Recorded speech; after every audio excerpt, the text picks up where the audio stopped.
have battled self-confidence my entire life. When you lack self-confidence, it impacts so many different facets. You hesitate to talk to someone, try a different item in the menu at a restaurant, fix things around the apartment, try new recipes, apply for jobs that you want, literally everything. This combined with anxiety is a recipe for a struggle-filled life that I would not recommend to anyone. Most people that I meet now would never know that I battle with this demon inside me. Actually, people have commented on how confident I seem. However, I have faked it for many, many years. Over the years, I've gotten better at building my self-confidence, however. Therapy, taking care of yourself, all of those annoying things to better yourself actually work, which is such a drag. I admire people that have confidence. They're fearless, they take risks, they stand tall, and they absolutely radiate. I'm so jealous.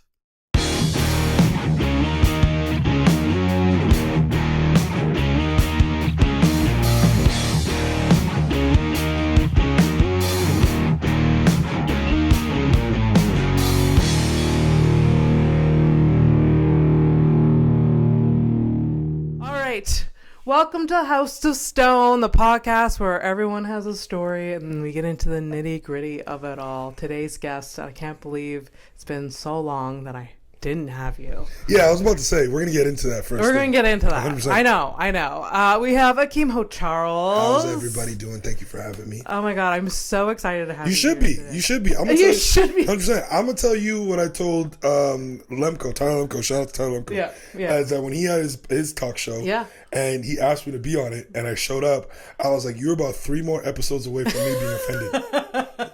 I see so many people come on this podcast, Abby, and I'm just like, oh, okay. And I'm not going to reach out. Okay.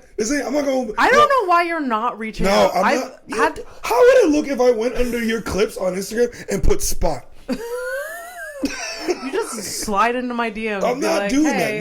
No. I know that it's my job to reach out to the potential guests. I know that. 100%. Yeah, but I had the same conversation with Raji because she's like, oh, I've been wanting to be on here for so long. Also Carly Baker, and I was like, he's like, I sometimes get intimidated to ask people. I'm like, why? Like, will they want to?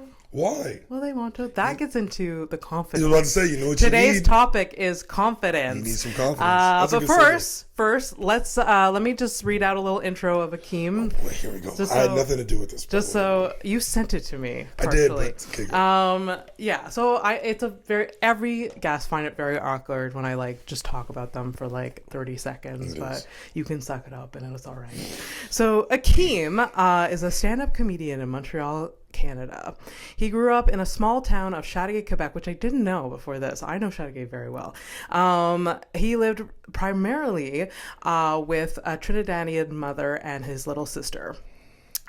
After dropping out of college twice and leaving a promising career in sales at 25, Akeem decided to switch his focus from business to the arts. He hopped on stage at an open mic at a local comedy club in Montreal, and since then has performed internationally, which including Los Angeles, New York, now Las Vegas. Yeah, I was in Vegas in September. Yeah. And also is a regular in Vancouver and Toronto. And we can't forget his mentions in acting recently, the last few years. He's been on TV and movies with networks such as the CW, Netflix, and HULU. Not to brag. Just to name a few. He is just so charming and delightful on stage to watch. So whenever you see his name, go check it out. Welcome, Akeem. Thank you. That was so good. You added some stuff.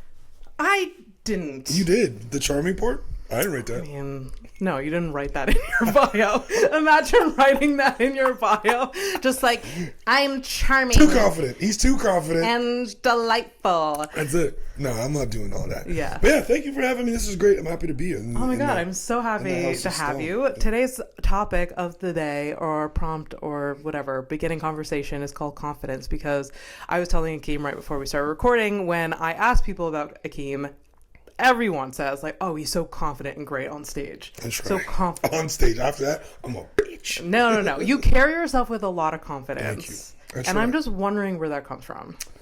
I'm just an egotistical son of a... No, I'm playing. No, you're not. It, like, there's a difference between confidence and ego. I'm glad you know that. Yeah, because there's people that you can tell. You can tell the way they carry themselves. Yeah. We're like, oh, this is an ego-driven person versus this is like a guy with just like some natural confidence. I'm glad you know that. It takes another confident person to know that. Yeah. Because someone who's not confident will take that and be like, oh, that person's an ego. Okay. But where it comes from, I don't know. I just grew up with a lot of like confident, thorough people. Yeah. My grandmother stood on all 10. My mom, same way.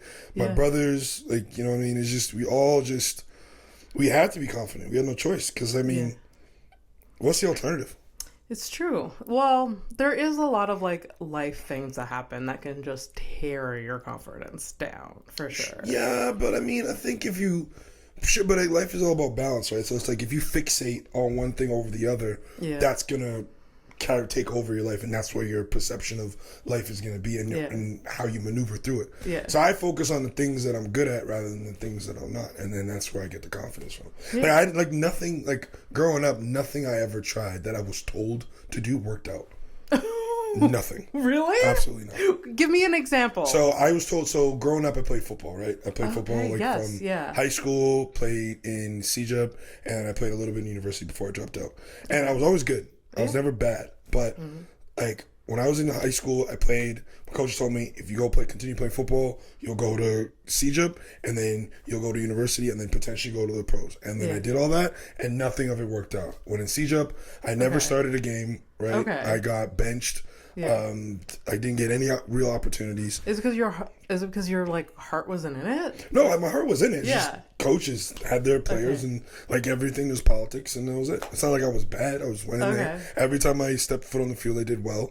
The players that they were playing over me would ask me for help. Yeah. So it's like, and then it didn't work out. That didn't work out. And then do you find growing up with sports around you that builds your confidence? I've seen lots of athletes that like it depends. They just like. Because they're just so reinforced a lot that, or like they just, I don't know. I think they give themselves structure. I don't know. There's lots of different elements. I think it's a double-edged sword, because although you could develop confidence if it goes well, if you don't do well, you feel it.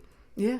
You feel like you're reminded of it and you're told about it, and whether it be players, coaches, whatever, it's like a huge exclamation point on whatever direction the pendulum goes. Yeah. So that's why I think sports is very a double-edged sword. But you have to have self-confidence and understanding of your surroundings and know what's going on. Okay. It's like I knew, like, despite the lack of playing time that I had, I knew I was still good, because I would go and practice and cook these guys every day. Okay. So I knew that. And then nothing worked out. And then once I dropped out and stopped playing sports, I went to work for a sales company, which I was really, really good at. Yeah. Right? Learned, got into it, became well. Market crashed.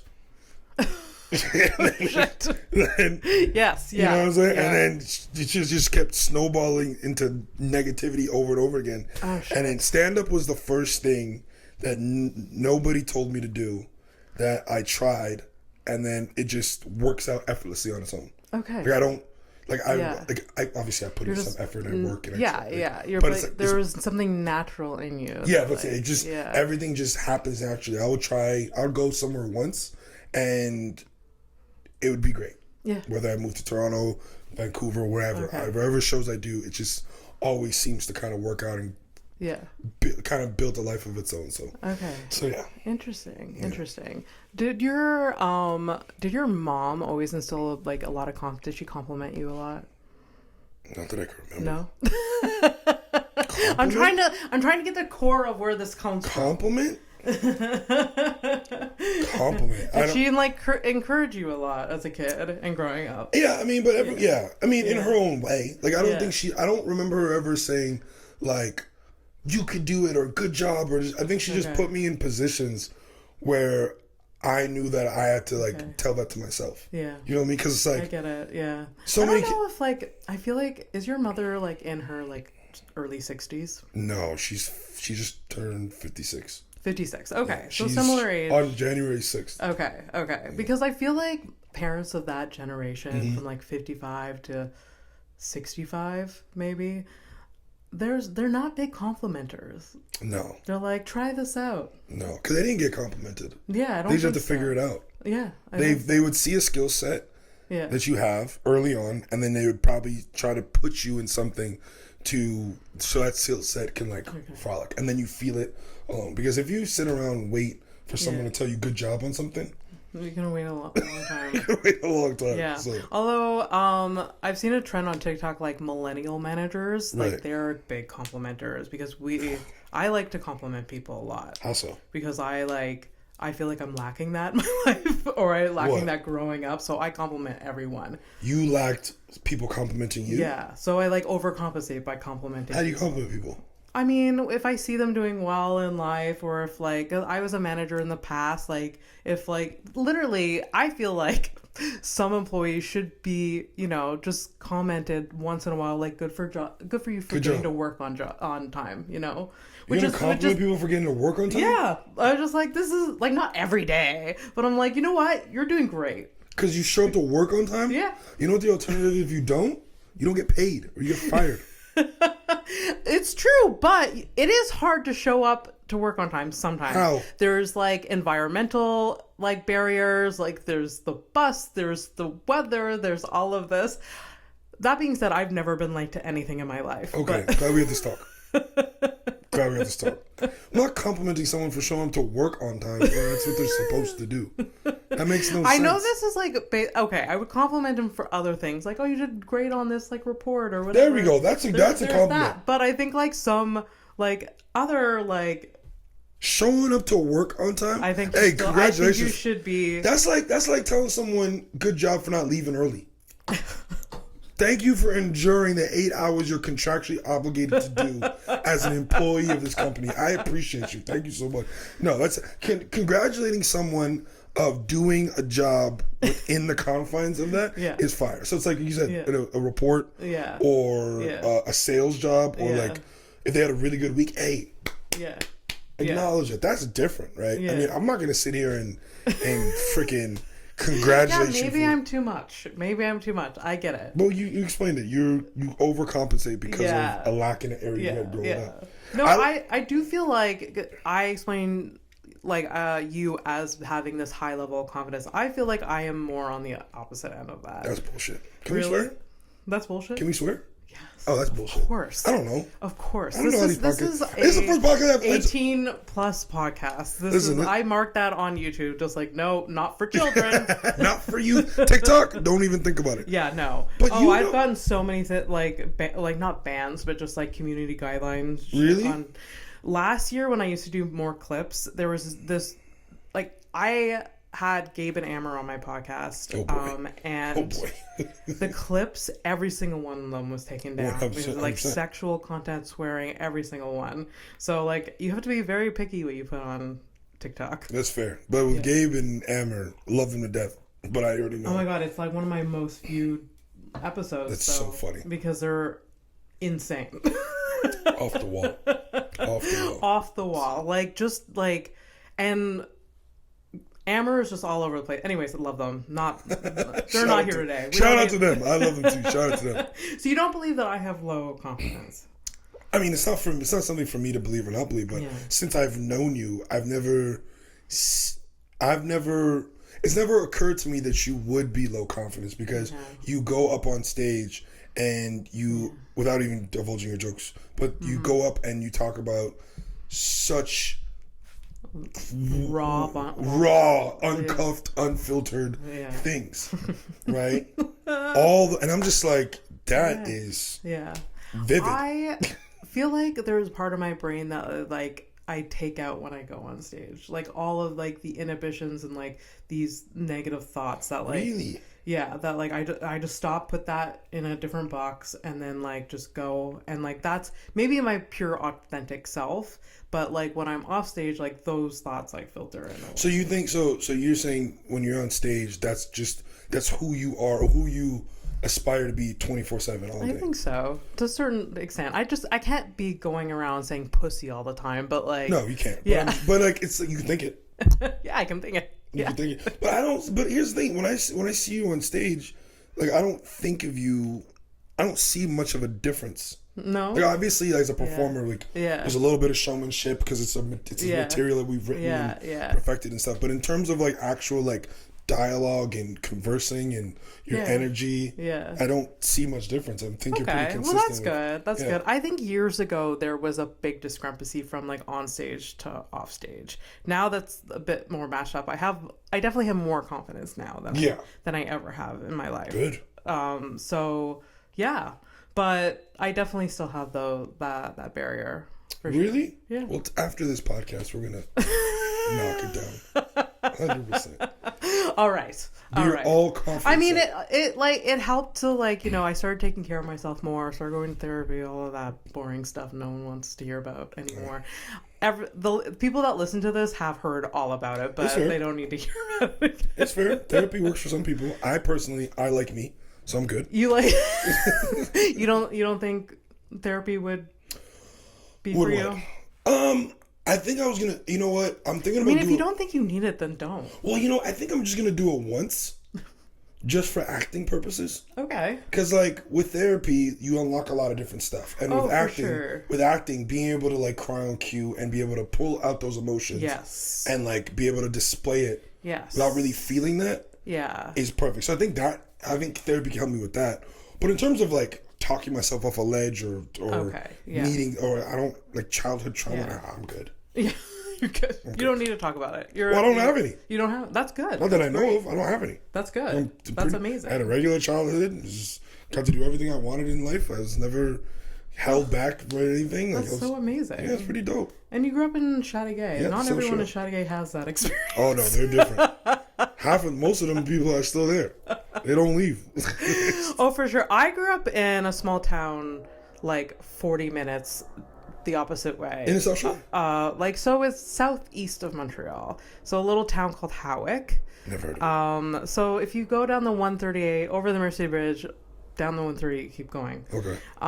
So I used to go shopping in Chateauguay. So I knew, like, because there was no shopping in Howick. What kind of? It's back town. I did a show there like last year and the year before. I'll invite you next year. In Chateauguay or Howick? No, in Howick. So you can see like how different Chateauguay is from Howick. Like, and it's only 30 minutes, 40 minutes away. It's so like, yeah. I got asked on Facebook to produce a weekly or bi-weekly in Chateauguay at a show. That person's still like unread. Yeah. I mean, it may be better now. It's not about whether or not it's better now. I just don't see myself commuting twice a week to Chateauguay to do shows. Okay. And I don't ever want to produce a show ever again. Yeah. There's not a lot of like entertainment there, I don't think. No, I don't think so. Which is why I think it would do well. But I just so maybe I should do it. You do it. I'm not. I have zero desire to be a producer. In case anybody's wondering, don't ask me to produce shit. And I admire that because you're like fully committed on performing and acting, and like I feel driven to do other projects like producing. And I've said it before, I don't like producing that much, but I do it a lot. But you're good at it. It's work that I don't want to be good at. It's work that I don't want to do. You're burdened being talented doing this stuff. I like performing, and that's why I do it. I'm like, if I do the show, I'll perform at this, like, or like, but I don't like doing it. It's just like, it just feels like selling tickets. I don't like doing that. Like, promoting, I don't like doing that much. No, it all sucks. Yeah. Like, I mean, some people, like, if you like it, you like it. If you don't, you don't. Yeah. I personally think that it's so tough as an artist to do both or want to do both.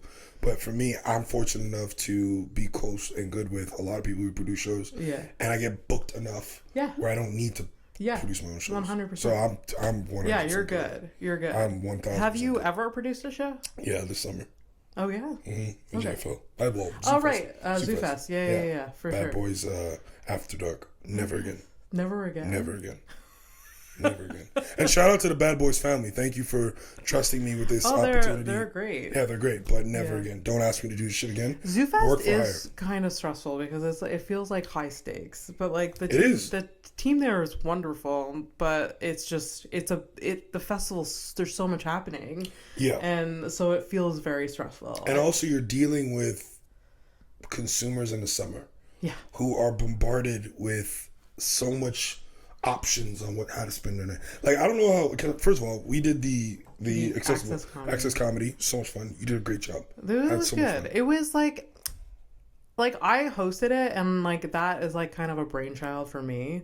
But it was taken over by ZooFest and Here Quebec, the not-for-profit. Like there was, like this time around was very little me, but it was a fun show. Yeah, I had so much fun. Yeah. I didn't realize that there was someone typing up the stuff. Remember that? Live. And I was so confused. And then they're talking to me while the show's going on. I'm like, there's someone back there? Live transcribe. Yeah. I thought it was dictated my voice the entire time. No. I mean, there is AI functions like that, but no, for a live show like that, you want a real person. So that was a very pleasant surprise. Yeah. And it was so much fun. It's a learning experience for everyone. It was so much fun. But yeah, no, this summer, if I learned anything about my comedy career, is that I never, ever, ever want to be producer. I'll be executive producer. I'll give the money. Yeah. And just back off. Yeah. Yeah. I don't want to be. I love throwing money at problems. I don't care. Like, here, do you. I don't want to be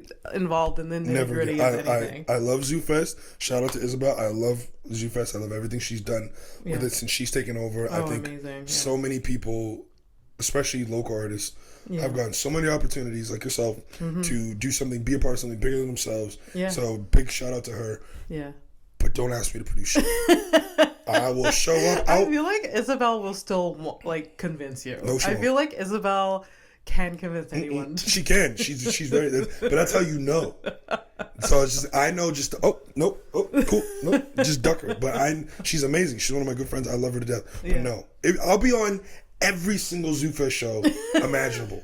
You put me on. Don't let me be in charge. I don't want to. I just want to show up, do a spot, and leave. It's funny because you have a background in sales. You would think that you would have some sort of drive to be part of that. I didn't write the contracts. What I do, I met up with the person, pitched them the sale. They agreed with it. Boom. Contracts were given. They signed it. Called it a day. I have zero desire to be a part of the logistics of it other than showing up and making the show as amazing as humanly possible. Yeah. That's it. So that's salute fine. You know your place. That's where the level I want to move to.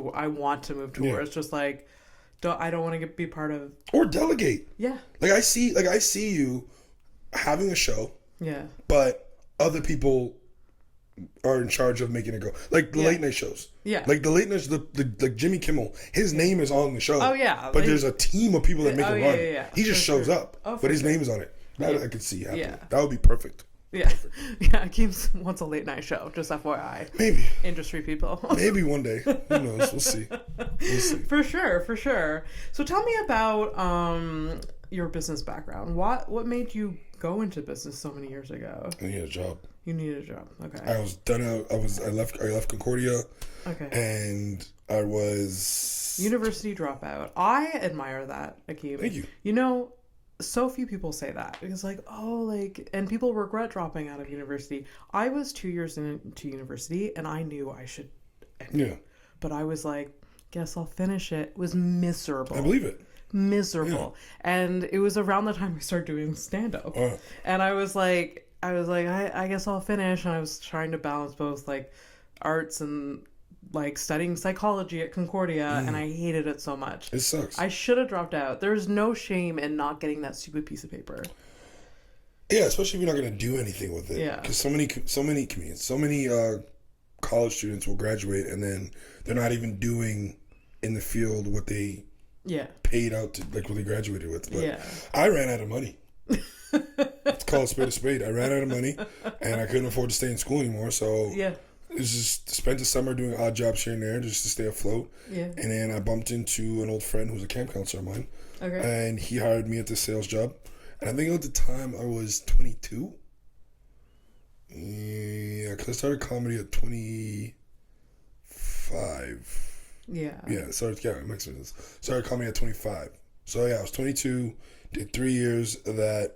Oh, 3 years of sales? Yeah, 3 years of sales. The whole 3 years. That's impressive. Well, I did 3 years, and then I started stand-up, and then with the whole market crashing, and then I was upset at the world. I was angry at the world.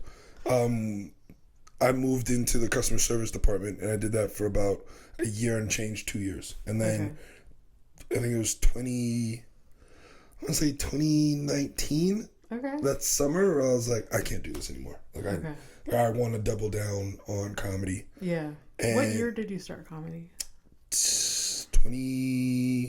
Summer of 2017. Okay. We started the same... 2018. Okay. One of the two. Okay, we started around the same time then. Yeah. I started 2017. August 2017, yes. August 2017. It was exactly the same month. It was right after the festival, yeah. Okay. Yeah. Okay. Yeah. Were you a fan of stand-up before? Who isn't a fan of stand-up? Yeah. Who isn't a fan of laughing? Yeah. It's true. It's true. But like when I started stand-up, it's because I was obsessed with that art. I was like, I could not stop watching it. I went to the festival, watched so many shows. Yeah. I was just obsessed with that art. And I was like, I have to go and I have to try it. I didn't go to the festivals or anything like that. I just got on stage, and Evangelia at the time, she took something I said in a conversation, did one of her jokes, and said it would sound better if I said it. So I went up on stage, Grumpy's, bombed, because it's Grumpy's. Your first set was Grumpy's? Yeah, it was Grumpy's, yeah. Oh my God, that's awful.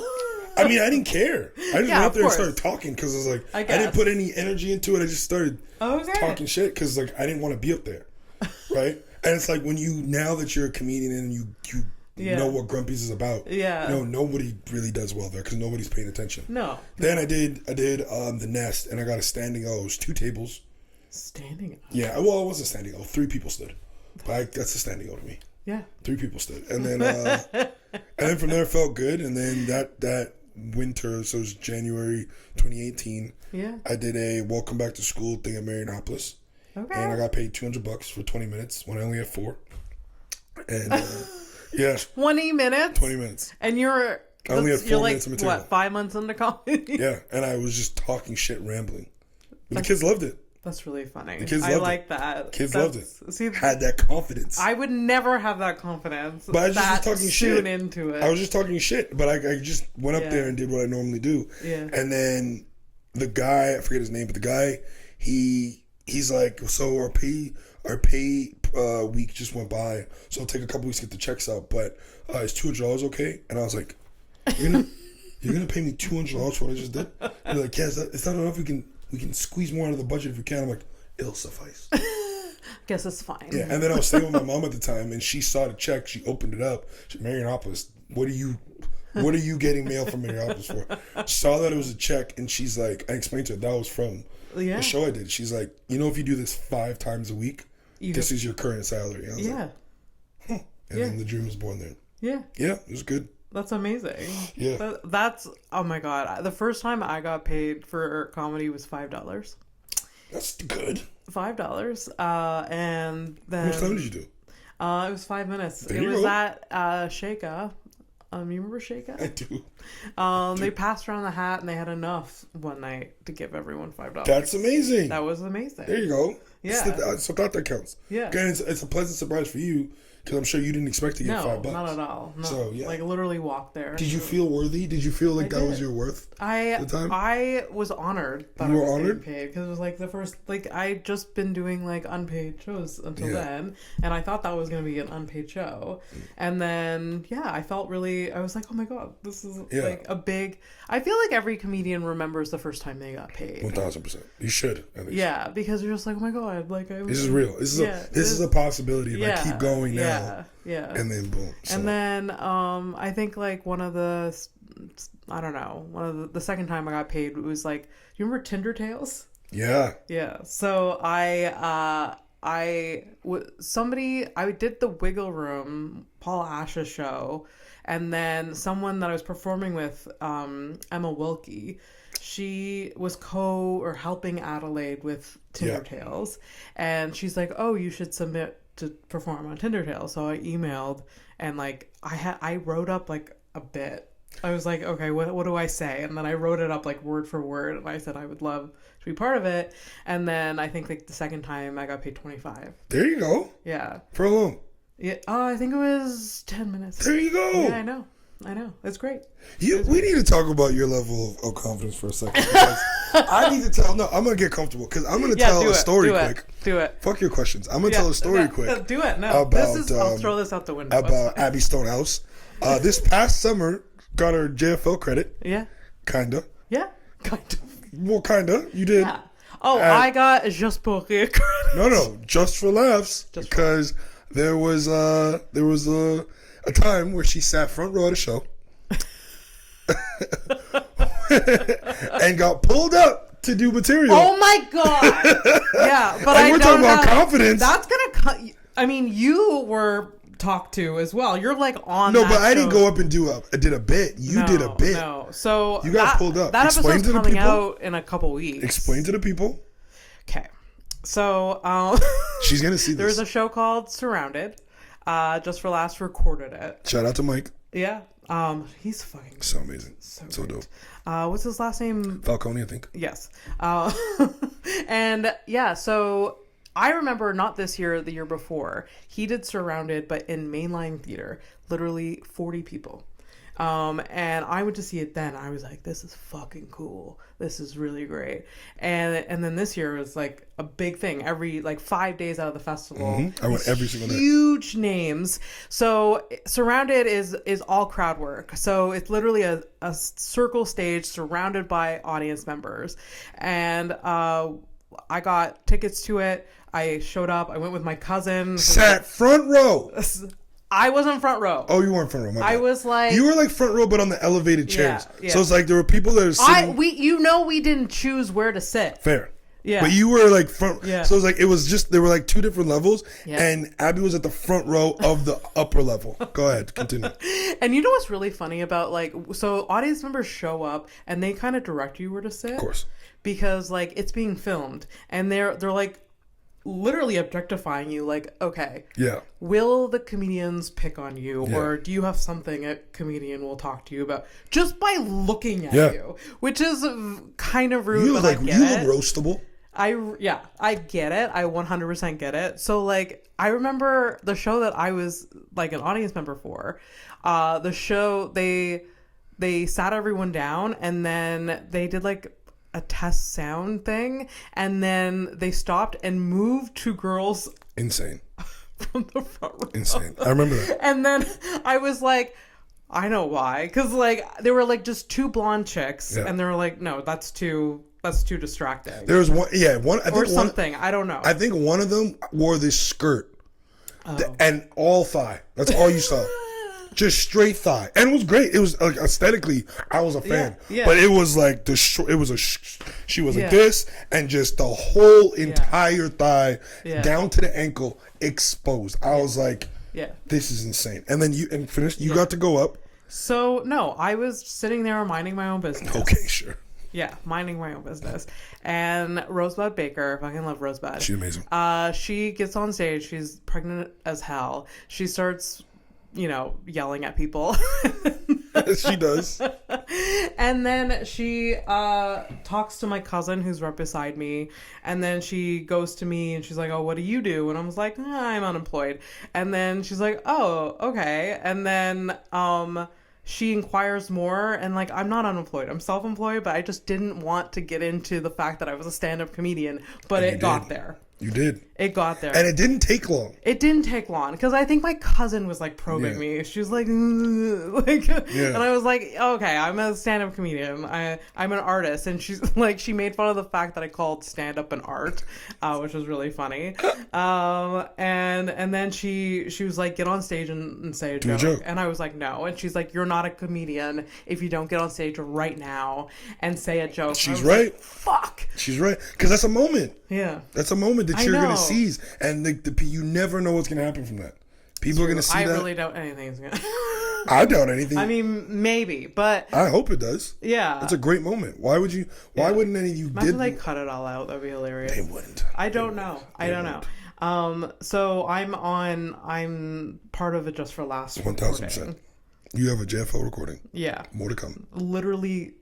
That's 15 a credit. Seconds. That's a credit. I'll put it in my bio. That's a credit. Mm-hmm. People keep telling me, it's like, how did you do crowd work from the crowd? The 2 videos you did crowd work. It's true. You showed up, sat in the crowd, and did a hot five. Yeah. I was like, I don't know, I guess so. It was Jay Farrow talking to you, right? No, it was Marlon Wayans was the first clip. Yes, yeah. And then it was, I forget the girl's name. But yeah, when I clapped at if is there any good reasons to cheat. Yeah. And I genuinely, but here's what people don't understand about that video, is that I genuinely thought I was going to have support. Like, I really thought that people were going to clap. Or at least somebody else. It wouldn't just be me. You thought so. So when I said I didn't think I was going to be the only one, that was a real response. Yeah. That wasn't like a bit. Yeah. It's like a genuine, like, oh, okay. Yeah. What's crazy about this show is I know Jay Farrow, and he did that show the first night. I don't know if you were there. Yeah. And when we got back to the after events and stuff like that, we were talking, and he's like, bro, I told them, stop messing with him. He's talking about me. Don't talk to him. He is a comedian. He is funny. I've known him for years. Yeah. Stop it. He's going to take over. Don't do it. Don't do it. Because in the back room, they have like video of all the cameras. Is it leave him alone? So the comedians are, before going on stage, are like looking at everyone before, right? And like, so they're kind of planning like to zero in on something. And that's how Marlon Wayans ended up talking to me, because when in the live thing, the girl that I did the copping to, she was before Marlon. Yeah. And then Marlon just came directly for us and started talking, and that's when I exposed my boy about being cheap. Yeah. And cheap bastard. Shout out to Sasha, he's a cheap bastard. But yeah, so that's how it ended up becoming, and then those two clips. Yeah. It was a fun show. That was a really cool show. You think you could do that? You're good at. I hope that these clips, like, make them realize, we'll put him in Surrounded. Yeah. Because I don't know how much Mike, like, how much say he gets in terms of the comedians that come on, especially at JFL. I know when he's doing it in LA. I don't know, especially the names that they dropped for that. Like, I don't even know if Mike would like have the guts to like put those on the list. Well, I know. Well, I've kept in contact like with Lil Rel. Like, oh my god. Yeah. Well, I know he's very adamant about like the production side, like what goes in and what stays in. Like he fought for a lot of stuff to stay in. Yeah. I don't know. Maybe listen. I'm not opposed to anything. Yeah. I'm not committed to anything. If it comes, I mean. Yeah. I love the whole concept of crowd work. I love it so much. I wish I had more opportunities to do crowd work. I mean, I try. You control your own opportunities. Oh, for sure. But, like, you have more hosting opportunities. When I host, like, yes. I hate hosting. But, like, when I have, like, 5-7 minutes, like, there's certain jokes I want to try out, maybe. Sure. And, like, I'm like... But then sometimes I just get into, like, just talking to people. And that's okay. But, yeah. I did tell, though, like, in the show that I saw, that, like, some comedians were way more comfortable than others. And, like, obviously, understandably. But I remember there was one comedian that he seemed very tense with the idea of, like, being there. At Surrounded? Yeah, Surrounded. Well, it's a tough thing about it. You're not just... It's one thing if you're doing crowd work and, like, everyone's in front of you. Yeah. But you have people behind you. So your back's always turned to people. Sure. So it's like, that in itself is weird. Yeah. It's just... there was this one comedian in particular that, like, you can... I mean, I think only, like, another comedian could tell, like, you knew that he was going into his material. Oh, 1,000%. So many of them did. Yeah, because, like, he was just like, I don't know, I've hit a dead end. I'm going into my material. Yeah. Or we'll circle back to his material. You do the crowd work thing where it's like, does anybody here, like, do, like, vape or anything like that? Yeah. But, like, they have a material, material on vaping. Yeah, like, you vape and then, like, you fake I mean, it's a good thing to have in your pocket, for sure. I guess. I mean, again... If Mike, God willing, goes back to JFL this year and he does Surrounded, hey, I would love to do it. I think with like the way they're promoting like the recordings, I can see it being like happening again, and even maybe on a bigger scale. I hope. I don't know. I hope they don't. I hope they do the metaverse thing, but I also hope they give a display, like a version where it's just like you watch it on YouTube. Because like I'll be honest with you. Like, I tried watching it on the metaverse thing, and I just get headaches whenever I watch it. It's like, I can't be in there longer than max, like, 20 minutes in there, because I'm like, my head You have to, like, get used to it. Like, it's not something I want to get used to. Because I feel like getting used to it is bad. Like, you remember growing up, your parents told you not to sit so close to the TV. Now you have a TV now you're this like, far away. You're supposed to be in it. Flashing LED lights, like, bro. It's true. Where is that science now? Don't stand too close. Now put this headset on and live in it. And yes, exactly. So I don't know. But yeah, no, so we'll see. But Very hopefully fair. in the future, yeah. So yeah, I'll put the credit on. You have to put that credit too then. If I put it on, you have to put it on. I'll think about You're it. part of it just for last recording. I'll think about it. I did Discovery Series, so to me that's the recording that I count. It was the first taping I ever That's did. true. Yeah, That's Discovery true. Series. It was in 2021. I thought it was No, 2022. 2022. 2022. Yes, Yeah. 2022. Yeah. That was the one where It was I a said, good recording. I went to that. thank you. It was a lot of fun. It was. Yeah. I like that kind of studio club atmosphere. It was great. Yeah. I went overtime by double. Yeah. Really? Yeah. Did someone talk to you after that? No. No. No one said anything. I closed. Yeah. And they said at the beginning, we have 5 minutes and they're going to light us. And I got to light a lot. And I said, fuck it. This is my time. Fuck it. I'm trying to get a deal. I'm trying to have a good taping, try to get a deal, trying to showcase exactly what I have to offer and what I can bring to the table. So I was like, yeah, I'm saying, fuck it. And I know it's going to be good. Yeah. And the way my set was set up is like, you can't cut all of it. Yeah. So I have a good That's solid. really funny. You can't cut it. You cornered them. I'm on Yeah. stage already. What are you going to do? I'm already here. can't. What are you going to do? I already got the mic. What are you going to do? Cut my mic? No, you're not. No, you're not. So it was great. So I See, did. there's the confidence again. 1,000%. Like, I wouldn't dare. Is it confidence or desperation? Dare, I think. Why? Like, push that boundary, maybe. Why? Because I would feel too guilty. About what? Just like, because they have a structure in place. Like, Sure. I don't know the back end of everything. Like, I don't. Like, so I would just feel, I would feel too bad. I wouldn't. What's the worst that's going to happen? They have too much material to work with? That's true. It's a comedy company doing a taping. Point. Okay, watch out, Zoo Fest. We're on your ass. We're doing hour specials. Yeah. We have 5 Hire minutes. me for 7 minutes. I'm going to do 20. There you go. Yeah. 100%. Yeah. So, yeah. Fuck it. That's really funny. Capitalize on opportunity. I think that's what people don't understand, especially coming back home and seeing the difference between Vancouver and Montreal, is that there's a fear of capitalizing on opportunities here. Really? 100%. I think so. I definitely think so. Okay. I think so. In Vancouver, people not only capitalize on them, but they create their opportunities. Like, I've never seen so many people just start out and have their own show already. Really? In Vancouver, yeah. The first time I ever saw it was in Vancouver. Oh, really? Like that. Yeah, people like legit a month in, and they'll go talk to a bar, and they say, yep, let's run a show weekly. A weekly. Not even a monthly to test it out. They're running a weekly. Is it... And there's lots of stage opportunity, right? A lot of stage opportunity. But yet... Good ones, too. There's Decent ones. always opportunities opening up. In Vancouver, Yeah. when I first got there, yeah. Like, there's a bunch of people, there's groups that are running multiple shows a week. Okay. There's people that operate under the guise of a club, like they follow the same structure. Okay. And they pay quickly. Like, you can make, if you can make money fast, quick money. Like, Okay. good. So yeah, it's a lot of fun, and people are seizing opportunities out there. Like, when I got there were people who independently made their own albums. Wow. So like they had no JFL backing, no nothing. They just. I mean, you see some of us doing here. What do you think we're scared of capitalizing? Like, what is our barrier here? I don't think it's a fear. I just don't think it's not a instinct.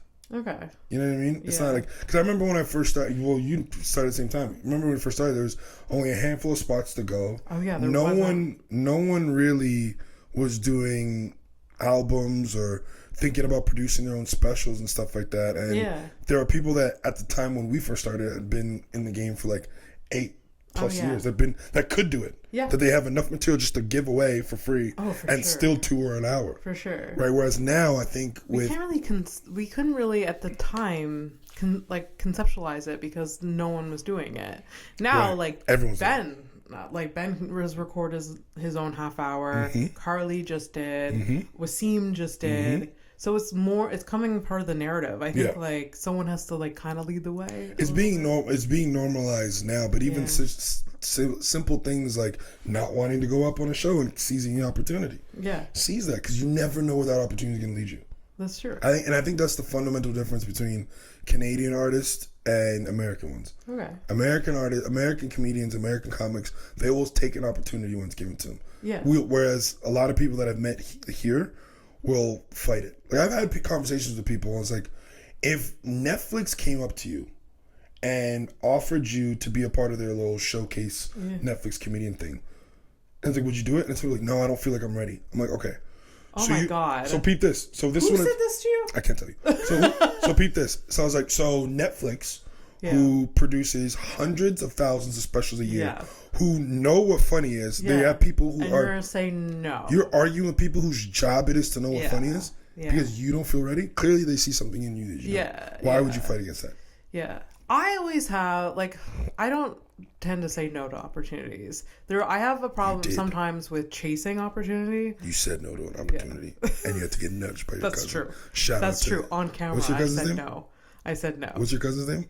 What? What's your cousin's Sarah. name? Shout out to Sarah. With H? What? With H at the end?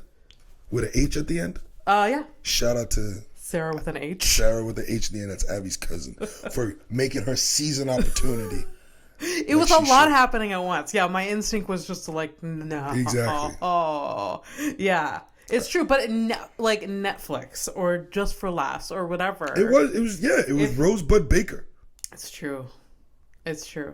It was, I don't know. There was something about it. I was, I'll work on it. Good. We get your confidence up one step at a time. But I did it. My first instinct was no. And you did great.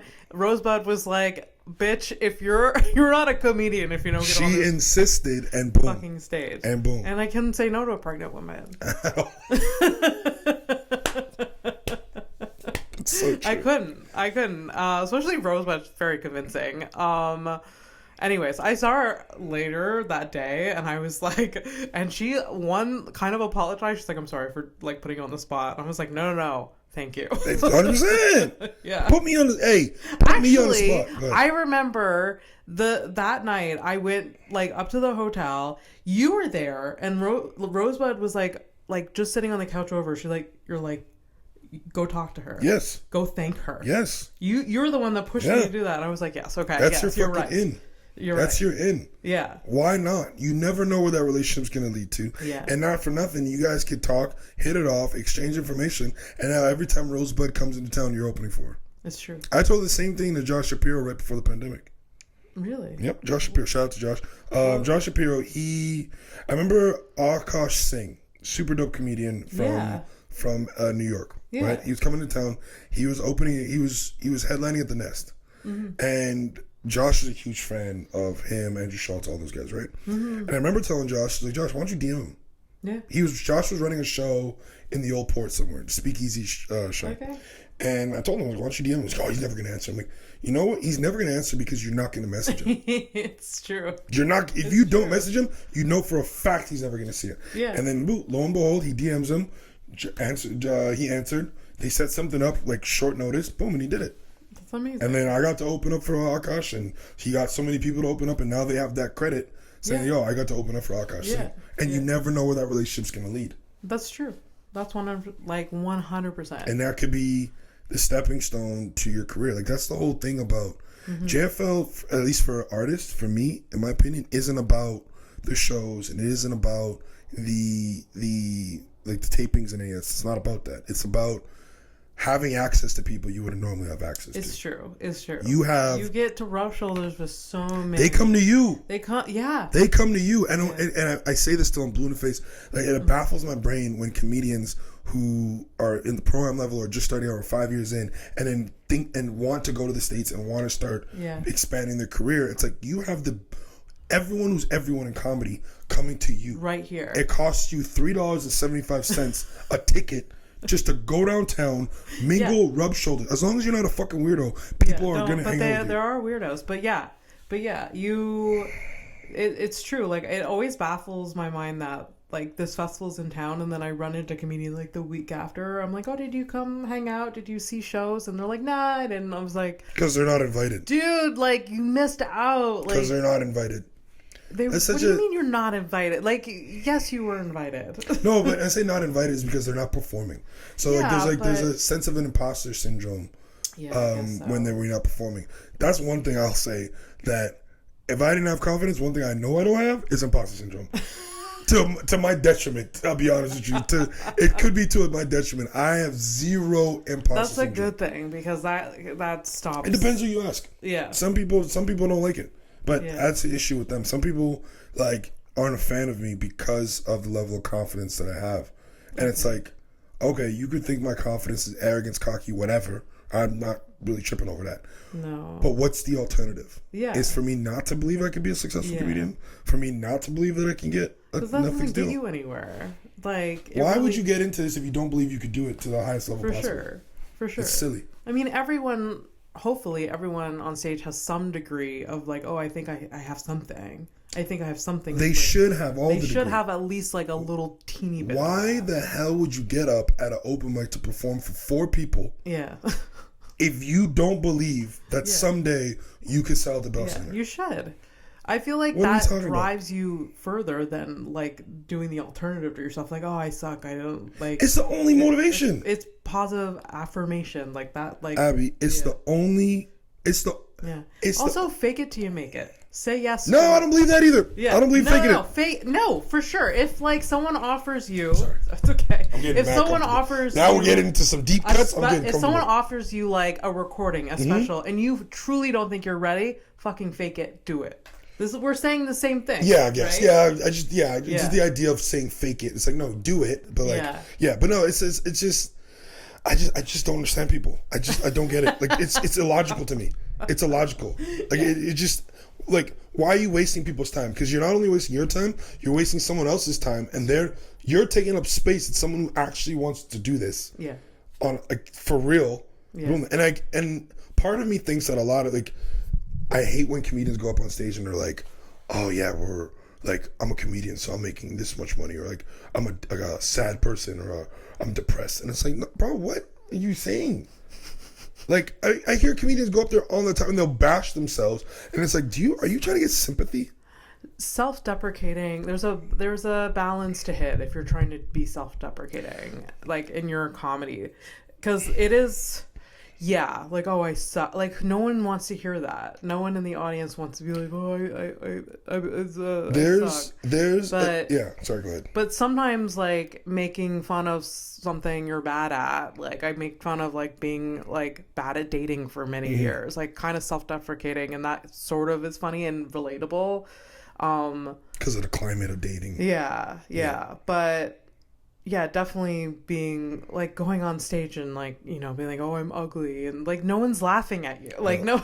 Listen, you can talk about yourself. You can talk about whatever you do. Address what people see in front of them, or your dating app, whatever. I don't care. Yeah. But don't attack the craft, because you're not attacking yourself. Yeah. You're attacking everyone who's a part of this craft. People go up and say, yeah, so I dropped out of college and I'm doing this for a living. Yeah, there are people that are doing that for... Bro, I'm doing this for a living. Yeah. And I'm doing just fine. Yeah. You know what I mean? Yeah. That shit bothers me. And it's like... Okay. And I'm telling you right now, 2024, you're not getting sympathy from me. I don't care. There's... Like, I do not have enough sympathy to give to everybody. So I'm being very selective who I give it to. And somebody that goes up and is complaining, I think that their set was bad. I'm going to tell them, yeah, your set was pretty shit this time. Doesn't mean you're a shit comedian. No. Just you had a bad set. And I'm not reaffirming stuff. I'm not. No. I do think, okay. So a lot of comedians, like, they have very fragile, like, egos, self-esteem. I think they're just fragile people. Yeah. So, yeah, that sort of, like, exchange after, like, having a shit set, it's sort of like it helps them feel better. I never do that because I am very real with myself, and I'm just like, no, that was a shit set, but I'll just get better. Like, confidence. Oh, I know what I could have done better. Confidence. I evaluate myself, confidence. But I don't think some people, just in general, like can do, like, maybe they're newer at comedy or whatever. No, it's not. My experience is not the new people, because the new people know they suck. No, they do. No, the new people. No, the new people. The new people know you're not going to be good at this for a while, because they see where they want to be, and they know for a fact that I'm not there yet. Yeah. They have a genuine, honest realization of, I want to be doing weekends here, and I know I just started, Yeah. and it's not I've only been doing it 5 months, because there are people who have been doing it 5 months that just hit the ground running and they just have a knack for it. Yeah. But the people that I just know, they're like, yo, yeah, I have to work on my material, and they haven't experienced life yet. But it's the pro-am people. Okay. It's the pro-am people that have had a taste of success. Oh, okay. And then they're very hit or miss, and now they want the positive affirmations and shit like that. And I'm just I do get a little bit frustrated when I hear that off stage. Like, dude, you're doing great. Like, shut up. Shut up. Shut up. You're chasing compliments, and I'm not in the business of giving you your instant gratification that you couldn't go earn on stage. Yeah. I'm not doing that. Yeah. No, I hear you. I don't think it's your job or my job to do that, and maybe someone else can fulfill that need. Yeah, I'm not doing it anymore. Yeah, I'm not if playing. You don't have the energy for it, it's not your responsibility. Everyone should be responsible for their own. I'm not, and if you guys and if people take that as a way, and I don't care. No, I don't think. I mean, it's. Abby, I'll tell you right now, people don't like me. People don't like you. People don't like me, really? And it's fine. Yeah. Yeah. I just know they're the problem. I mean, I don't like everyone. Yeah, I'm okay with that. And that's fair. Yeah. And that's fair. And people don't like me, and I'm okay with that. They're the problem. No, because like... But maybe I'm the problem. I don't know. I am, in therapy. I am working on myself. Maybe there is... Can I ask, what do you, in terms of comedy in the business, can I just ask this? Yeah. What is it that you think you need to work on? I'm still improving my joke writing. No, I'm talking about in terms of, for like, you're not going to therapy asking, hey, so can you help me write this joke? Like, you're not doing that. I'm not going to therapy for... That's what I'm asking. So as a person, in terms of...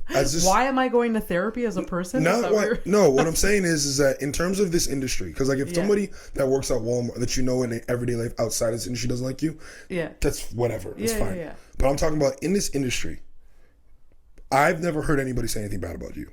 Really? Never. That's good to know. If there's people that don't like you in comedy, in the scene...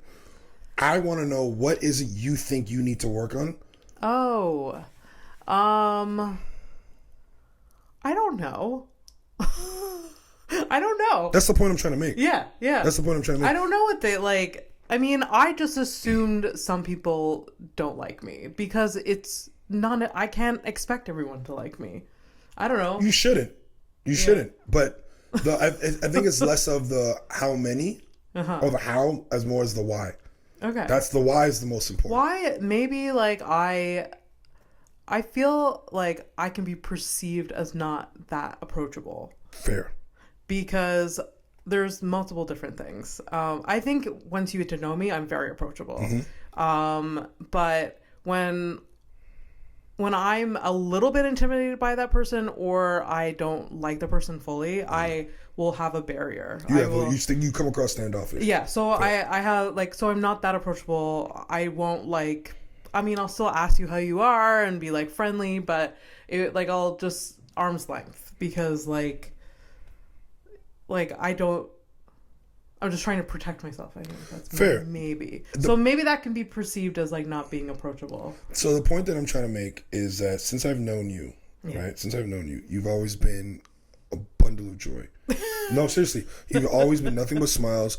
You have this energy and light about you that you go up to shows and you just want to do the best you can. You just want to be a part. Yeah. You want to have the show to be the best show possible and help out with it. Yeah, because that's what I believe in. Fair. I believe every show I'm a part of, I want it to be the best possible. So I do what I can. And you've created platforms, not only with this platform here, but you've created platforms in your all access comedy shows for not just everyone to come and enjoy the show, but for other people to come, make a little money, be a part of something bigger than what they are, right? Yeah. So how can someone be upset with that when your goal is just to try to do your best possible way to uplift the community? My point is that anybody that doesn't like you that's in the scene is strictly based, they don't like you strictly based off stuff they created in their own head. Yeah, for sure. And what I'm saying is I'm not apologizing for that anymore. Yeah. I'm not apologizing for shit you create in your own head. Yeah, yeah. Based off how you feel about one interaction or a certain interaction. That's really smart. It's the only way you can move. Yeah. Because normally we'll do that. Yeah. I'll apologize for shit you created. We will internalize it maybe I'm doing something wrong to get this reaction. But you're not. Yeah. You're not. Yeah. And that goes with the theme part of confidence as well. Part of confidence is understanding that what you're offering and what you're bringing to the table, and then someone not fucking with that, how is my confidence stirring up your demons? Yeah. Make it make sense. Absolutely. Like it's a them thing. It is. And I'm gonna tell people you're done with it. Yeah. I'm not only am I done with it, I'm gonna let them know this is a you thing. It's a good I'm not apologizing for you thing. Yeah. So when you go do the shadow work and you want to get the help you need, you can come back to me. But till then, get away from me, Satan. I have no time. I'm telling you right now, I have no time. It's a good thing. Like 2024, no bullshit anymore. None. Like, fuck all of that. None. Last summer, I was probably the angriest I've ever been in my career. Really? Yeah, ever.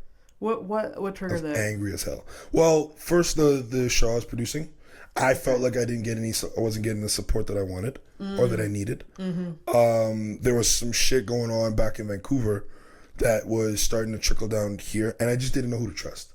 Oh shit. Yeah, I just didn't know who I could trust, which was the bottom line. Okay. Right? Because again, I go out of my way. I share resources, whatever anybody needs. I'm more than happy to help out, whatever like that. Because I don't, I'm not scared of losing anything, right? Yeah. And you hear these things, and it's like you end up getting paranoid. Yeah. It's like I was watching the movie 23 the other day with Jim Carrey. Oh yeah. Where he reads his book and he gets paranoid because he thinks he reads this one thing, and then he just looks at everything, and it's like, and you see signs of it everywhere. And it's like. And then you start getting paranoid, like I said, and you start creating shit in your own. And I was like, I don't want to be that. Yeah. So for me, like the last 4 months have been probably the most clarity I've ever had in my life. Good. Cutting certain people out. Yeah. Knowing which direction I want to take my career, who I want to go there with. Yeah. Right. And recognizing the signs. Like we get caught up in like keeping up friendships just because like you've been friends with someone for so long, but yet somebody's doing dumb shit this entire time, and it's like I don't need it anymore. Damn. That's part of confidence. And this all happened the same time, like all at the same time. It all happened within the last 4 months. Shit. Yeah. But again, I don't regret it. I'm happy it happened. Okay. Because now I'm going into this new chapter in my life where I've cleared. I've never been so laser focused on where I want to go. That's good, and that's what you need as an artist, to have like a direction, 100%. Which like a lot of artists don't.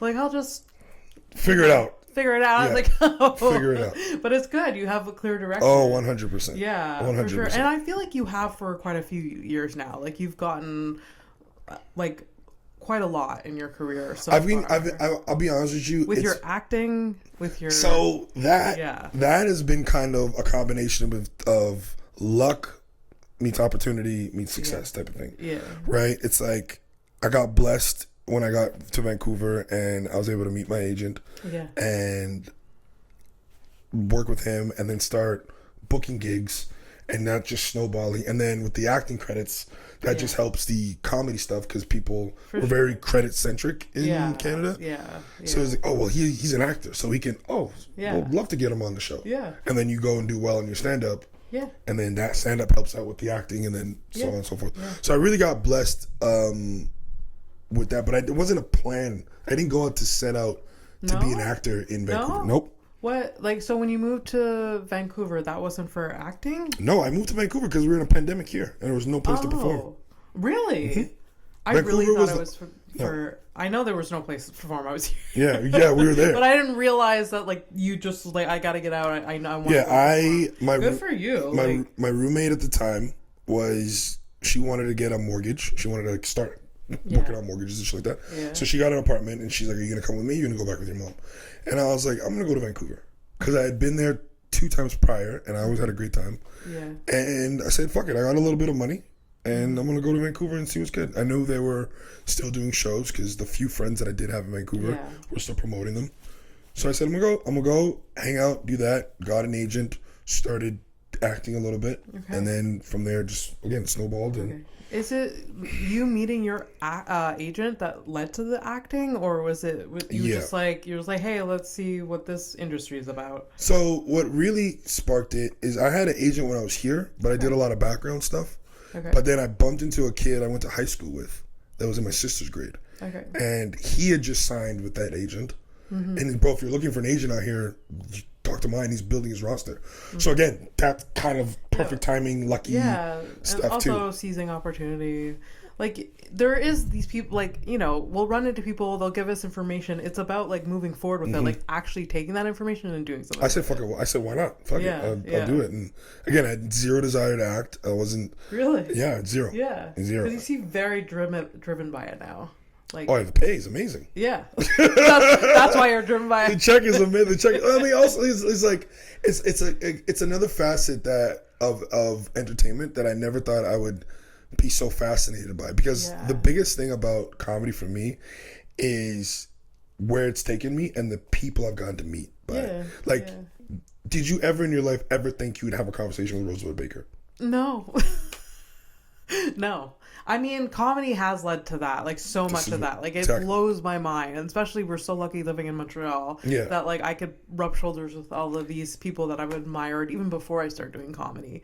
And, like, they're just people, too. And, like, I'm more, like, you know, sensitized to the fact that, like... These are regular people that you put on a pedestal, which they deserve to be up there. Yeah, for sure. But it's like now, it's like the people that I can call my friends I was watching on TV and be like, one day. Yeah. And now they're my friends. And like, for example, one of my best friends in life, Drew Lynch, and I don't mean to name drop, but he's Drew Lynch. He was a comedian on America's Got Talent. Oh yes. He had the stutter, and he's doing very well with the stutter, by the way. He's pretty much gone. It is gone.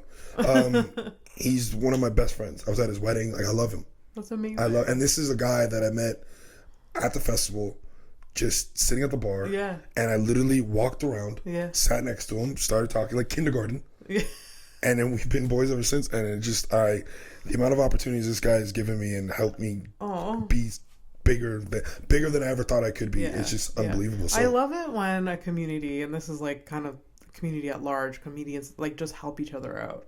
Like, I'm all about helping like whoever I can out. Where like when people try to like gatekeep, or like they have this like scarcity mentality, like, oh no, I can't share this information with you, or like they'll land a festival and I'm like, oh, like you should have told me that there were submissions happening. Like, if I hear about something, I'm telling people. Share. Yeah, share. Hey guys, there's a grant. There's a grant for comedians. Go apply. Oh, buddy, there's this festival. Yo, a Zoo Fest is looking for shows to pitch. Here it is. Yeah. Yes. Why the fuck not? Why the fuck not? This scared. Like I get it. Like you want those opportunities, and you don't want, but it's not a competition. At the end of the day, it's not a competition. You're so nice. You're going to heaven for sure.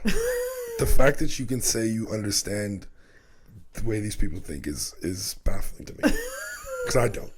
Because me not telling you about something doesn't guarantee that I'll get it. Yeah, of course. Of course not. And one thing that I've learned is that you never know where someone's gonna be. Yeah. Tomorrow. Yeah. Yeah. Like, it's like Samuel Jackson had the best quote ever. He said that the ass you kick today might be the ass you have to kiss tomorrow. Yeah. It's true. It's real. So and mind you should just always be just genuine, nice, kind person. Give people with like grace, and like doesn't mean you have to like ass kiss everyone, but just be friendly. Respectful. Be respectful. Even if you don't love the person straight out, like unless they're like, you know, being fucking rude to you. Yeah. Be cordial. There are people that I don't fuck with that is, hey, you good? How's it going? Great, cool. Yeah. Keep it pushing. Yeah. And it's not even like I plan on working with them in the future. It's just like, why would I go out of my way to be a dickhead to this person? Yeah, it's a waste of your time and energy. It is. If I don't want to talk to you, I'm just not going to talk to you. Yeah. I'm just going to ignore you, do my thing. Like, we don't need to be around each other if that's how we're going to be. I'd rather be around people that are pleasant and that are amazing, that are awesome. And I bust my ass so much so I could try to give a morsel of the opportunities that I've gotten from people to people growing up. Like, that's who you want to be. Like when you go on the road, you want to be with someone you fucking like. Yeah, of course. You're not looking at a resume, oh, this person did this, oh, I'm going to go on the road with them, and then they're an annoying piece of shit afterwards. No, you go with someone you know that can get the job done and that you actually enjoy they're hanging out with. Yeah. Yeah, for sure. It's all about confidence, baby. Yeah. It's all connected. I feel like you've asked two of your questions, and I'm so sorry. No, this has been amazing. I'll be here I'll hold you till. I mean, I got a show at 8, so I'll hold you till whatever. I'm down. We can do. We've already like recorded longer than I usually do, but I'm having so much fun. I'm having so much fun. Could be a two-parter. We'll just keep going. Yeah. Okay, so you've worked with a few like big name comedians so far. Who is your favorite to work with? Drew. Oh, really? Drew Lynch. Yep, 100%. Oh. Bar none. I could blow up, like we could both blow up to like Chappelle level. Yeah. And if he asked me to come open for him, I still would. Oh. He is, being on the road with him is so much fun. And I've gotten to experience things I never got to experience in my life. And my favorite moments being on the road with him, it's just like when it's him and we're shooting pool. Yeah. Or we're just at karaoke talking shit. Like we were in Albany. Okay. And we ended up going to a karaoke bar after our first show, and we took over the karaoke bar. We did. There was NBA finals going on. The Lakers were playing. Yeah. And people said, "Fuck this game. We're watching these two idiots do karaoke." Yep, just two of us. I didn't know you did karaoke. I love karaoke. That's my shit. Really? Yep, I just my shit. I have done karaoke once in my life, and I was 17 years old, and I was drunk off my ass. We're gonna go on Crescent Street. We'll go. And this was many, many years ago now. If you want to go, we'll go. I love karaoke. I have been around people doing karaoke. I haven't done karaoke. I'm not good at singing. Nobody's good at. Listen, here's the thing, I'm very passionate about this. What's your go-to song? Whatever the crowd needs. Whatever the crowd needs. Here's the thing, Abby. I'll tell you this. I'm very passionate about this. I'm gonna look. Which camera am I looking at? This one. Whatever one. If you can sing well, like if you're a good singer, yeah, stay the fuck out of karaoke bars. It's true. I don't want to. It's not for you. I don't want to watch someone. You guys have Idol. The high note. You guys have Idol. You guys have X Factor. You guys have all these singing shows. Take your ass over there. Karaoke's for people like me. That default setting this is the default setting. That can't go up, can't go lower. Oh my god! I just really your voice is. It's terrible. It's terrible. Your voice is so deep. I can't imagine. This is terrible. It's not for you. It's for us. I want to watch you sing. Like you're gonna sing too. An Adele song. I would love it. Hello. It's me. It's me you're looking for. No, I love karaoke. Even this week, the comedy reviewers, a group of people that do comedy reviews in Vegas, they took a quote of mine. I said, I love karaoke, it's my shit. If I could sing, I wouldn't be doing this jokey joke shit. Legit, that's what I said, and I meant it. Yeah. You think I would be fucking telling jokes if I could sing? Oh my god. I'd be on tour with my shirt off. Really fun. It's amazing. I'd be on tour with my shirt off with baby oil all over with a Vegas residency. Just like a baby oil. Like, why is the shirt off? All of it. Why is the shirt off? Are you like in a boy band or no, is it's just me. A solo artist? It's just I would walk up on stage with my shirt off, not even like open, just all the buttons just open, and then the cuffs just open like that. Yep, I don't care. I love singing and I love karaoke. That's so fun. So yeah, we do that on the road, and it's That's like really just funny. traveling. I mean, most cities have a karaoke bar. Every single one. And there's really fun drunk people there. And we'll create one if there isn't. 100%. But yeah, Drew's by far my favorite to travel with and work with. Has there been a bad experience with a comedian? You don't have to name names, but on the road? Yeah, or like working. I mean, there's been moments, not necessarily bad, like comedians per se. Yeah. There's just been like heated moments, like anything else. You spend a significant amount of time with people. Yeah.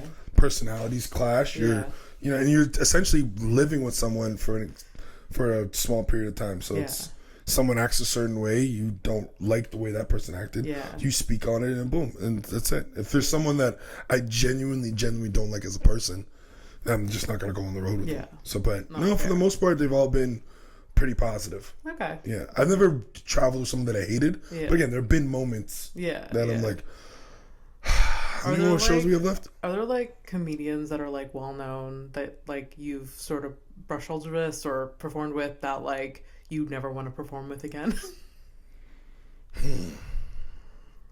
I'm sure there will be one day. Maybe not right now. Okay, well that's good. Yeah, because again, everyone that I've met is relatively chill. Okay, it's like as long as you're not annoying, they're willing to have a conversation with you.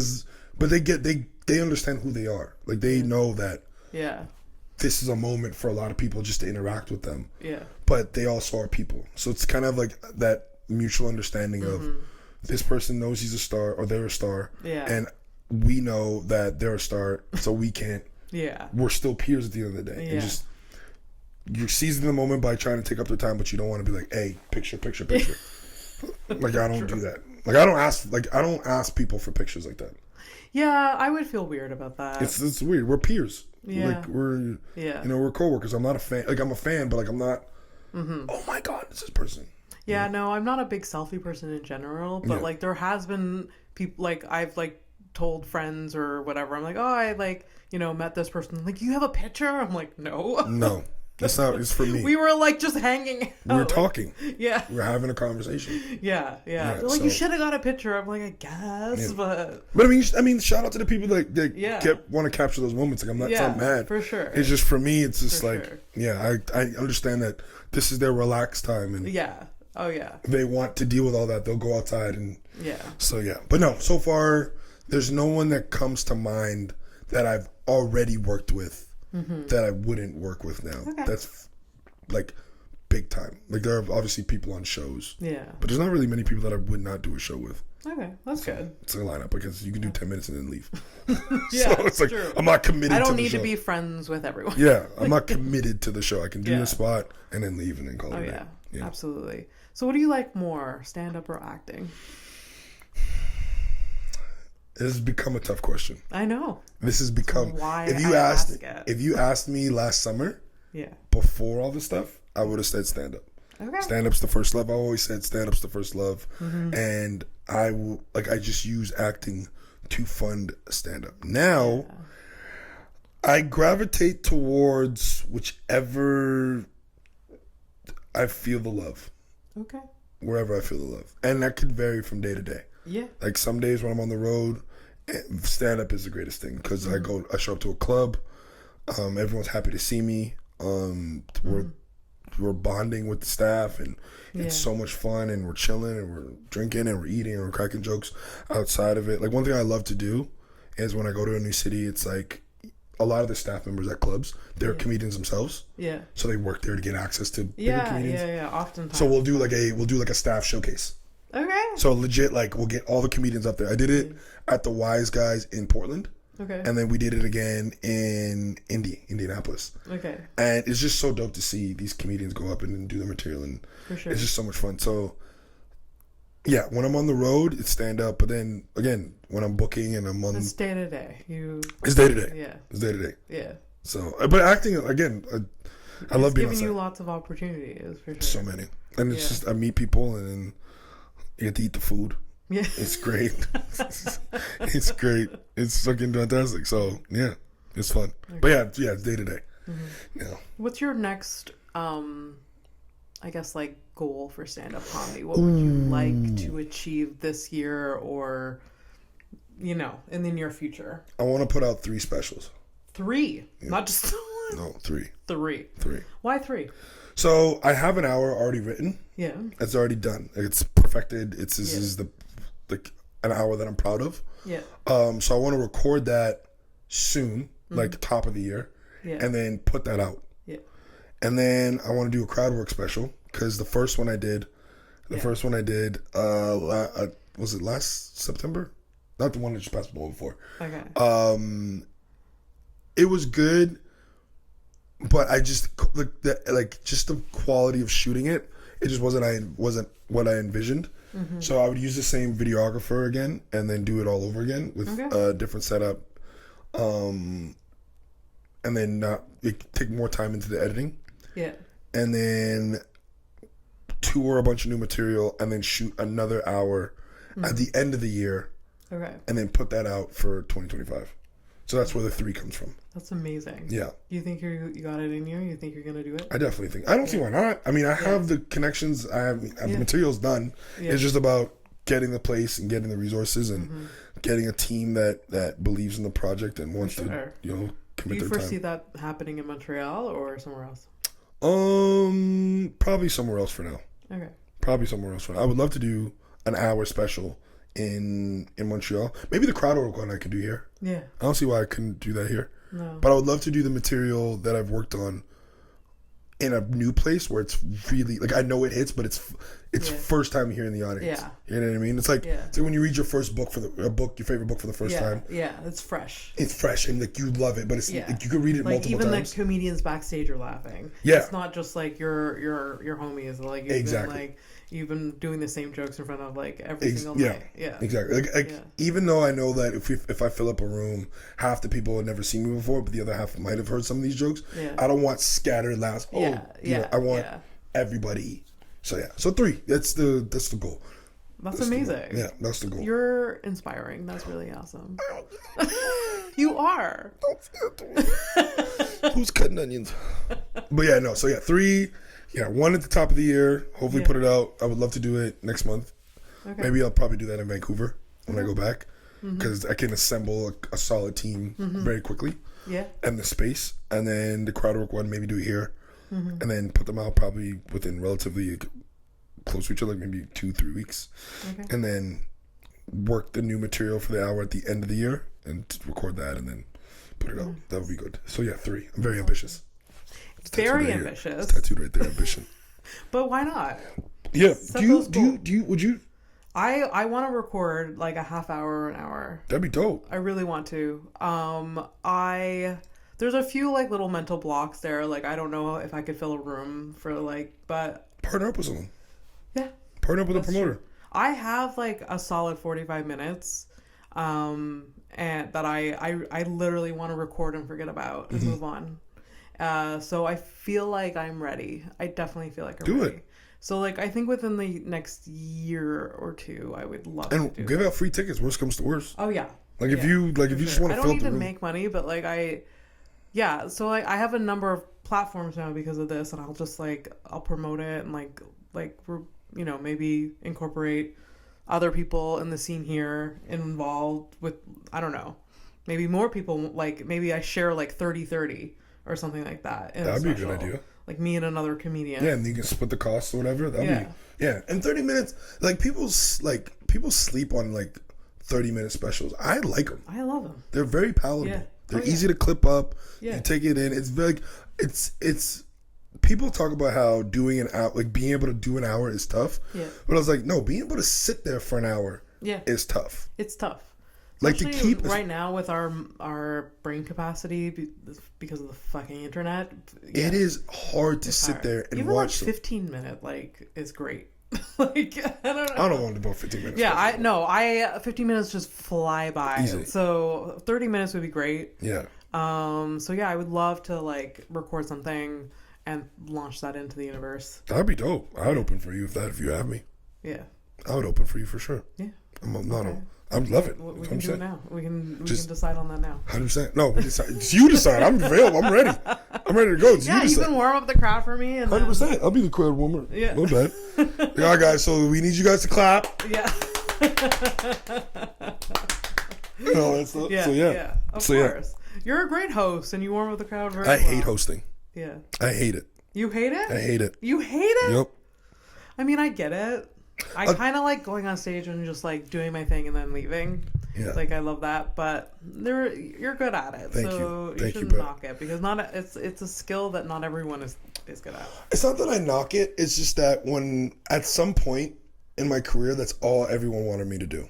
Oh. And especially in Vancouver, it limits how many spots you can do somewhere else because you have to be there the whole show. Yeah, there's a lot of weekend spots happening with close proximity to each other. Yeah. So someone who's really hustling, really just on it, literally can go probably do, I want to say, 6 sets on a Friday night where you're getting paid $30 to $40 or somewhere to $50 on a spot, right? Mm-hmm. And so that's $300. That's a great day pay. $300 you just made bouncing around from 6 different shows. It's amazing. Yeah. But when you're hosting, you're limited to that. And what I felt when I was getting asked to host all the time was they wanted someone who was a strong host to come in to, in a sense, clean up the mess. Because a lot of it's true though. Right? You're carrying the show. It's why don't you just give me a spot? Or better yet, why don't you let me headline? Yeah. There's an idea. It's true. It's true. Let me headline. Yeah. I would feel so much better about hosting is if at the time that I was being asked to host, I'd offer a weekend once. Yeah. Yeah. But no, I'm hosting all your Zoom shows. I'm hosting all these these shows where these open mics and shit like that. And I'm doing the cleanup and handling your show. So you're putting on all these people that you need to give spots to because they've been asking for so long, but you don't trust them to drive your show. Whereas here's me, I'm like, I can do it. Yeah. So so that's why I had a little. I get it. That's why there was a little disdain for hosting. So I took a little break. I told people like, I'm not hosting. Don't ask. Yeah, I'm not. But I need people to understand this. Like, if I host your show, it's a favor. Yeah. Like that's like, I don't like people thinking that I'm out here just above certain things, so I need to do favors. And I don't think I'm above hosting, but I don't like it. And every time I feel like I know I'm doing something I don't like, it's a favor. Yeah. So. Just so you guys are on notice. If you guys don't like fine. It's good to like know that your limit, and like I find with hosting, like there's sometimes you don't have an opportunity to like really like try your new material or work on your material because you're either trying to clean up a mess or there's like it's a weird different energy. You drive the show. Yeah. So you all else fails, your job is to make sure the show runs as smooth and as solid. So if you're hosting, you have to have the fortitude and be humble enough to know that if a guy or somebody just went and murdered, to bring up the next person right away. And if they didn't, you do time in between to raise the energy back up. Yeah. So which I mean I don't mind doing, but again it can't just be. I'd rather not right now. Yeah, I'd rather just work on spots, work on material that I'm trying, or headline. Yeah. Totally get it. Totally get it. I got really comfortable and I like this. All right, we're gonna start wrapping up. I think. Yeah, we've been recording forever, but how long can you see it? I can't see fully, but it's definitely been an hour and a half, I think. I'm cool with it. This is gonna be a great gems and nuggets. It's amazing. We'll always end the episode with 2 questions. Always. We sort of touched on some of them, but the 2 questions are: what is the hardest thing you've ever been through, and what are you most passionate about? You can answer one, you can answer both, you can answer none. What? Who answers none? Everyone answers something. I was about to say, who's coming on this podcast in the House of Stone and not answering? Why you even get that as an option? I think it's personal. Hardest thing you've ever been through is a tough one. And most passionate about, people are like, I don't know, and then we move on. But the hardest thing I've ever had to deal with was my grandmother passing. Oh, that was the toughest thing. That was in 2017. Shit. And you started comedy right around that time, and she never got to see me perform. Is that a coincidence? I don't think, maybe, because my first joke was about, one of my first jokes I ever wrote was about her dying. Okay. Right. You wrote a joke about her dying. Well, I didn't know how to write a joke. Okay. So I used that to get into a joke that had nothing that I could have told without even bringing her up. Okay. So I do the joke now without even bringing her up now. Okay. But I mean, maybe it was an outlet to kind of get shit off my chest or whatever like that. Yeah. But that was the hardest thing I ever had to deal with. Yeah. Because we knew it was happening and we feel helpless. You can't do nothing to stop it. And again, she's never seen me perform. Okay. She never got the chance to see me perform and grow and see the person that the comedian or the artist or the man that I've become. So it's hopefully she would be proud and all this stuff. Yeah, I hope so. So that was the hardest thing. The thing I'm most passionate about is the state of comedy. Yeah. I am very passionate about that. And my goal and everything I just want out of this whole entire life or this whole entire career or just this genre itself is for everyone to succeed. Yeah. I just want everyone to succeed.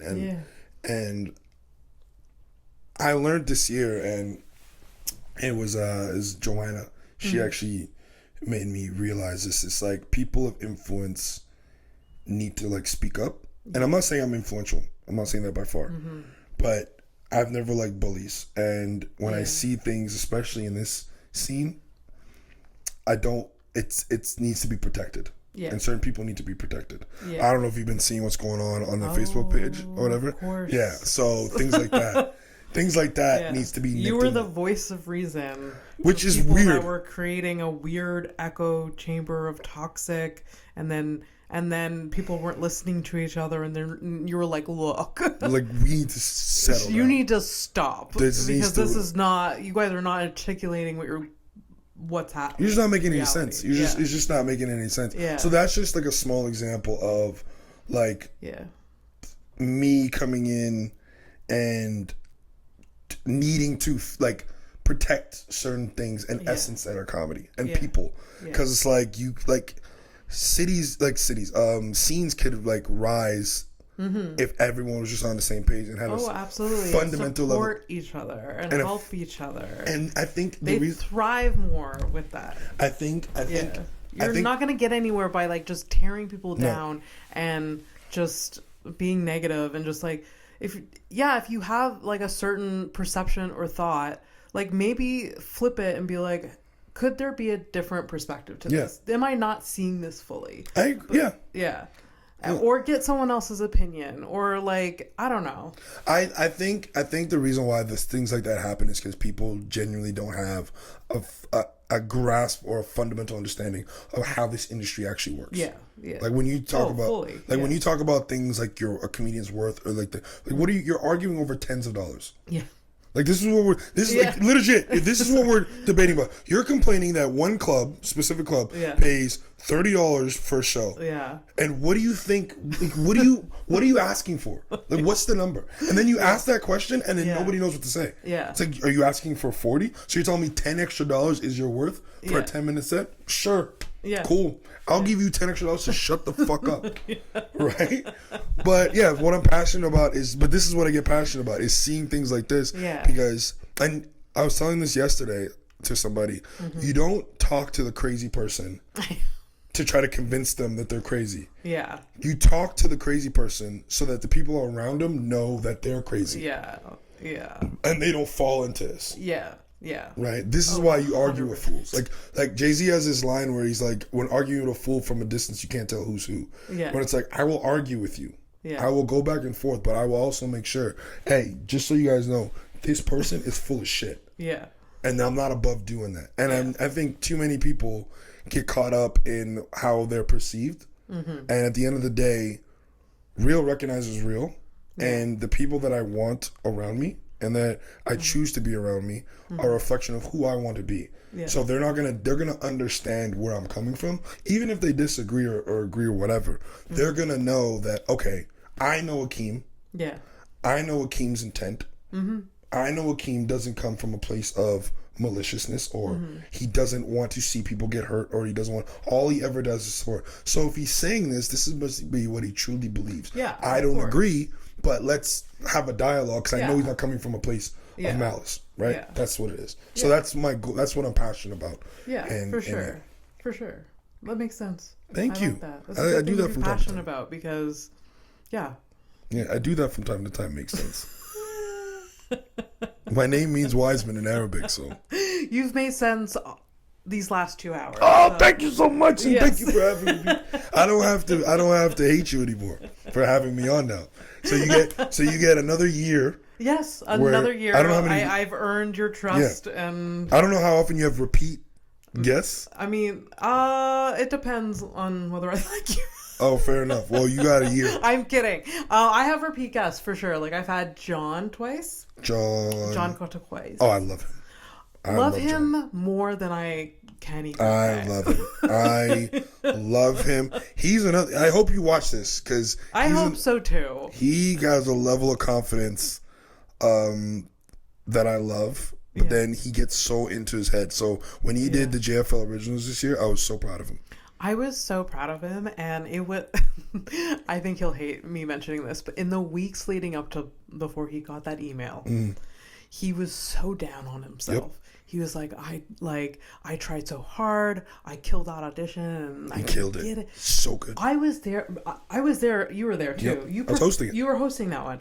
Yeah, so I thought that Deli Planet, the windows behind was gonna shatter because of him. He got applause breaks at points where he doesn't normally get him. No. Or he didn't expect it. Yeah. And it fucked him up for his sets. It fucked him up. He didn't know what to do. No one knew it but besides me and like the other comedians, right? And like he was hard on himself afterwards. But I was like, doesn't matter. Doesn't matter because you fucking blew the roof off. Murder. In my opinion, the best Montreal audition. Yeah. 100%. You didn't see mine, baby. I did not. Where'd you audition? At Hurley's. Not to be, Shout out to Hurley's. Yeah. Shout out to Zach and Vance, what they're doing. Yeah. They've busted their ass and they built Hurley's into something that's amazing. Oh, and they're consistent with it. So they had a showcase there and so I didn't even know I was part of it, and then Walter added me to the group because he asked me, he's like, hey, have anyone asked you to be on the showcase yet? And I was like, no. And then he didn't respond back after that. Oh, so you just like, and then what a tease. And then I was added to the group chat. I was like, oh, so I'm part of it. Wait, so how long after? Oh, it wasn't that long. Okay. But he didn't imagine it was like a week. But it was more time than I was comfortable with. I was like, no. And then nothing. But this is the regular dynamic between me and Walter. I was like, I don't know, like, can you explain Elaborate, more? please? This would be... That's so funny. And then, so my audition was pretty fucking killer. Great. Yeah, I'm so proud of my audition. I posted it online after it because it was like really... Yeah, dope. I'm so proud of it. Yeah. I hope this year it goes just as well. Do you think, well, I love that you have the confidence to know you're getting another audition for sure. I mean, I'm just putting it out in the universe. Yeah. There you go. Do you think there's going to be a obscene amount of auditions like last year? I kind of hope so. I mean, I don't know. There was a lot of auditions last year. That guy, shout out to Neil Benson, he fucking did the thing. Yeah. I don't know. I'm going to reach out to him and see what is what this year. I hope so. I think it was great for the city. I think it gave a level of motivation to a lot of people that for sure probably felt unseen. For sure. He gave many, and he even offered like, hey, send me your tapes, like invite me to a show. Yeah, invite me to a show, which like we didn't really have that before. And I understand why. It's a lot of work to like, but he was very open, and I mean, it was a lot of work for him. And yeah, so it was fun. I went to see several auditions. I went to see John's. I went to the one at the Nest, and then I was at mine, obviously. Yeah. And it was a good vibe. Like everyone was supporting each other. Yeah. So and it was, I think what was most appreciated was there was a level of transparency. Yeah. From him that has not been given. Yeah, I appreciated that, and because I met him at John's Deli Planet audition, and I like picked his brain. Because like I introduced myself, and then he's like, do you have any like questions for me? And I was like, oh, do I ever? You opened that door. I'm like, I was just honest. Like, I was just like, how many spots do you have? Like, what can I expect? He's like, really, this is just I see these opportunities or these auditions as an opportunity to like meet everyone baseline. And then and if you don't get it this year, it doesn't mean that you fucked up. It's just a building block. It's just a numbers thing. Yeah. There's not enough spots for how many people are there. Yeah. So simple. Well, which we knew before, but like, people get their hopes up and they're just like, no, this is my shot. Like I need to like, and like people fucking nailed it, but then still didn't get like just for laughs. And that's fine. Like he knows who you are now. He knows who Abby Stonehouse is, which is more than I can say before. Like last year, just for laughs, kind of knew who I was, I guess, maybe, I don't know, but now he does. So. That's all you can want. Yeah. And then when it's your time and that opportunity comes, you just take it and call it a day. I'm pretty sure he had a say in like me getting a live podcast recording at Just Believe. Oh right, you did do that. Yeah. You did do that. That's amazing too. I'm pretty sure like. And you didn't call me. I'm back to being upset. You were busy. I was not that busy. I had 2 shows. I was not that busy. And And I'm pretty sure you did it. You didn't do it the week that you didn't do it the same week as the X's Greenwich at the X's comedy show, right? No, it was the week after. Yeah, I had nothing that week. I was available.